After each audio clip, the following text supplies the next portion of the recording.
Welcome to Chillin' 101. We hope this video helps. In this video, I will explain how to connect your Suunto watch to Strava. First, grab your mobile device and open the Suunto app. Once inside, you will need to navigate to your profile or settings. Look for an option like Connect to Other Services or Partner Services. From there, simply select Strava to begin the linking process. This initial step is quick and sets the foundation for seamless activity tracking. Next, you will be prompted to log into your Strava account. If you do not have one, you can easily create a new account at this stage. After logging in, it is crucial to grant the Suunto app the necessary permissions to access your activity data. Carefully review and accept these permissions. Once confirmed, your Suunto and Strava accounts will be successfully linked, allowing data to flow between them.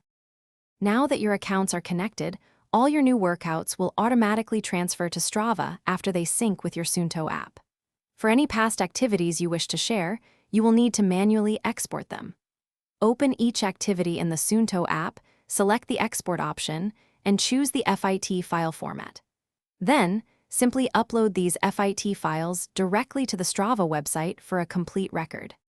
If you encounter any syncing issues, a common solution is to disconnect and then reconnect your Suunto and Strava accounts. Also, always ensure both your Suunto and Strava applications are updated to their most recent versions for optimal performance. If problems persist after trying these steps, do not hesitate to reach out to Suunto support directly for personalized assistance. They can help resolve more complex issues. Thanks for watching. Consider subscribing if we helped you.